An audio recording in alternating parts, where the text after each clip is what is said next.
TTD గత పాలక మండలి నిర్ణయాలపై పలు అనుమానాలున్నాయని బీజేపీ రాష్ట్ర అధికార ప్రతినిధి భానుప్రకాష్ రెడ్డి అన్నారు. కమిషన్ల కోసం టేబుల్ ఎజెండాగా కొన్ని అంశాలను చేర్చి అవసరం లేకున్నా పనులు చేసి నిధులు దుర్వినియోగం చేశారని ఆరోపించారు. తిరుమల శ్రీవారిని దర్శించుకున్న అనంతరం ఆలయం వెలుపల భానుప్రకాష్ రెడ్డి మీడియాతో మాట్లాడారు. పాలక మండలి నిర్ణయాలపై విజిలెన్స్ విచారణ చేసి అవినీతికి పాల్పడిన వారిపై చర్యలు తీసుకోవాలని డిమాండ్ చేశారు. గత ధర్మకర్తల మండలి కమిషన్ల కోసం వారు కొన్ని అంశాలను ధర్మకర్తల మండలిలో టేబుల్ ఎజెండా కింద అరైజింగ్ సబ్జెక్ట్ కింద పెట్టారు.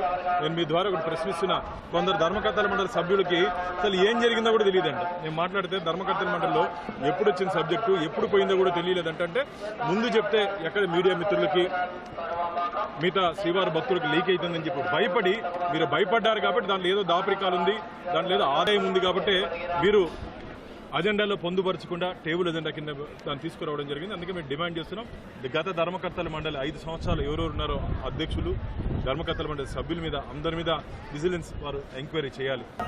కొన్ని కోట్ల రూపాయలు విలువ చేసే పనులు అవసరం లేకుండా ఎందుకు పొందుపరిచారని చెప్పి శ్రీవారి భక్తులు ప్రశ్నిస్తున్నారు. 100 కోట్ల రూపాయలు కమిషన్లు చేతులు మారాయని చెప్పి ఫిర్యాదులు ఉన్నాయి, వాళ్ళ మీద కదా ఫిర్యాదులు ఉన్నాయి. కాబట్టి వెంటనే వారి మీద చర్యలు తీసుకోవాలి.